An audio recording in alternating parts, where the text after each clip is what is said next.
mi nombre es Ashley Valentina Cuero Niño y hoy vamos a hablar de Crimen y Castigo de esta obra y haciendo un análisis, una reflexión y antes de eso vamos a hacer un breve resumen pequeño. Primero que todo, presentar a mi grupo. Está conformado por Miguel Ángel Rangel, María Laura Salcedo, Lili Gutiérrez, Germán Jessy Bravo Pérez, Shaila García y mi persona. Crimen y Castigo empieza con Rodion Raskolnikov, que es el personaje principal de esta historia. Es un estudiante de Derecho, principalmente, por la cual él pasa por una crisis económica bastante grave que no le permite seguir con sus estudios, y a raíz de eso él empieza a empeñar sus objetos a una mujer que es usurera llamada Leona, de avanzada edad. Esta mujer no es del agrado para Rodion en realidad, y en un paréntesis, a partir de allí empieza la teoría del superhombre, que más adelante será explicada. Cierro paréntesis.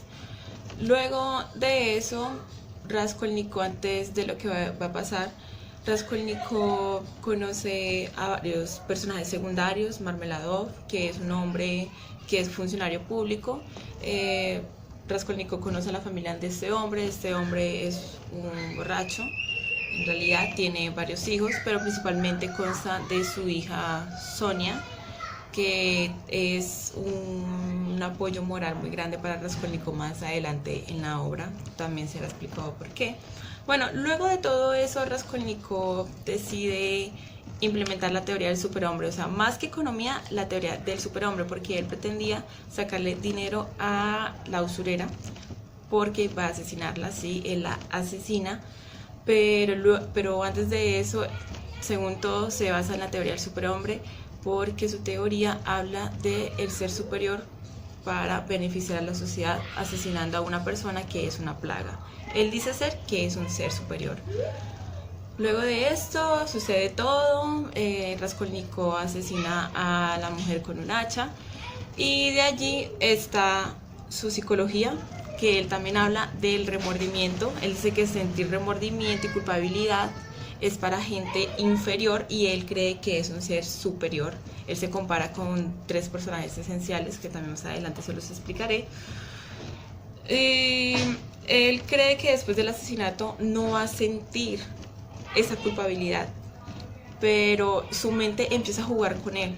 Es increíble cómo su mente empieza a confundirlo, él empieza a tener sueños con la mujer muerta, principalmente. Luego Raskolnikov, luego de sentirse muy abrumado porque un policía lo llama a él, ya que en el apartamento que él está viviendo él no ha pagado unas deudas, y el policía, al recibirlo en la comisaría, pues le pregunta sobre el asesinato de una mujer, y a él se desmaya, cree que ya lo han declarado culpable, pero en realidad no es. El policía ya empieza a dudar de él, de que él es el asesino. El policía se entera, pero decide hacerse el que no sabe nada, ya que no hay pruebas contra Raskolnikov. Fue un crimen casi perfecto, por decirlo así, porque no dejó ninguna pista, en realidad. Luego de eso, de todo, Raskolnikov, como mencionaba un personaje anterior, que era Sonia.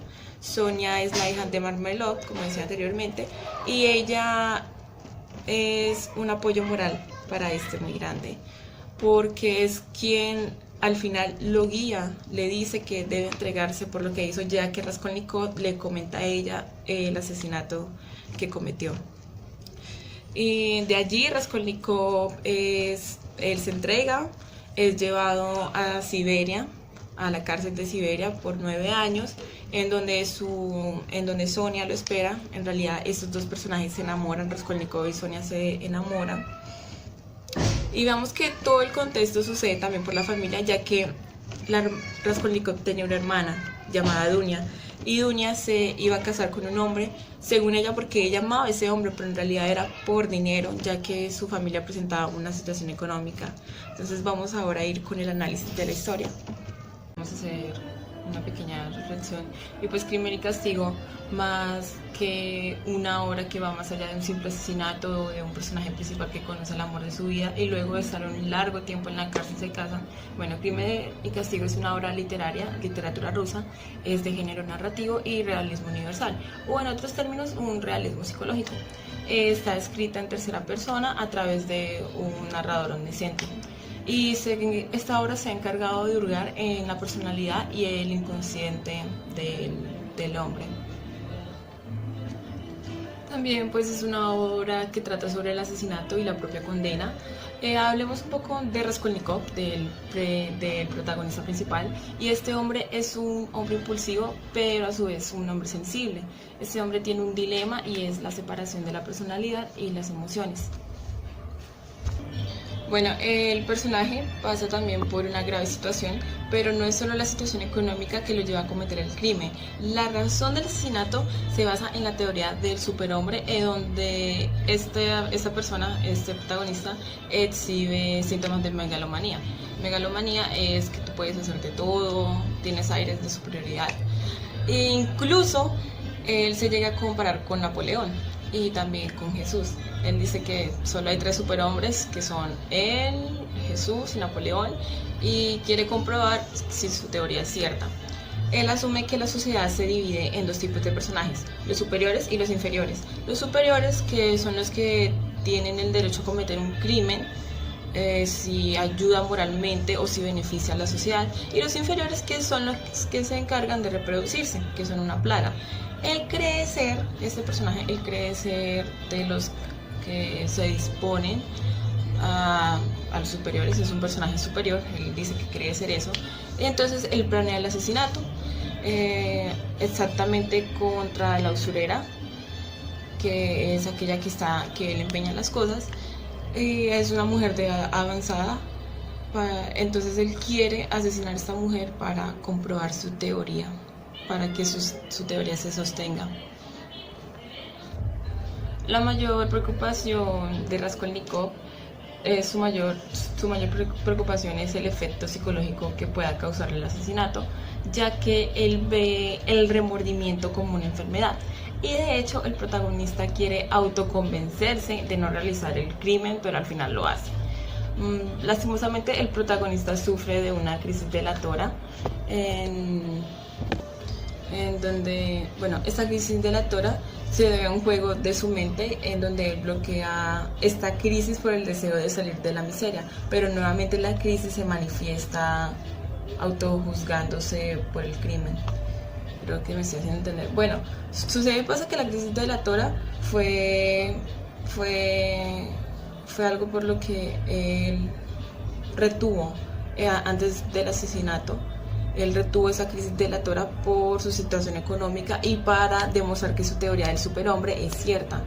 Entonces, al cumplir el asesinato, pues descubre que esta crisis se vuelve a manifestar y empieza a jugar con su mente. Entonces, por eso sucede la crisis delatora. En Crimen y Castigo también es necesario ver no solo al protagonista principal, sino a los personajes también secundarios. De hecho, los personajes secundarios son muy importantes, ya que son un apoyo para el protagonista, y esos también tienen un oscuro pasado y tienen términos morales bastante fuertes, como para atormentar moralmente al personaje principal. Un claro ejemplo es Sonia. Sí, Sonia es un buen referente, ya que fue una fuente de fuerza moral muy importante para Raskolnikov. Ella, pues, la consideramos en esta obra una María Magdalena, ya que ella hace referencia al cristianismo mediante la Biblia, y finalmente se habla de la liberación de la culpa y del sufrimiento, porque solo la confesión y la ejecución de la justicia devuelven a Raskolnikov a la sociedad que pertenece. Y de esta forma él se da cuenta que también es una plaga para la sociedad, que su teoría del superhombre no se demuestra, ya que pues tiene culpa, remordimiento, que es, por decirlo así, el peor castigo, pero ya diremos por qué es el peor castigo.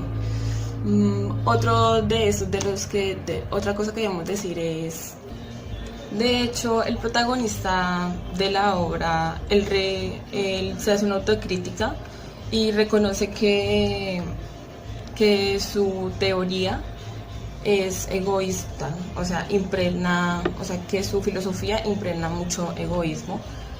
En sí, pues, Crimen y Castigo deja ver que es un crimen perfecto, pero tiene un peor castigo. El crimen perfecto porque no deja ninguna pistas, pero el peor castigo es su conciencia jugándole el castigo de la culpabilidad, no solo de la justicia. Bueno, vamos a hablar un poquito de Dostoyevsky, que es el escritor de la obra. Bueno, Dostoyevsky, el escritor de esta obra,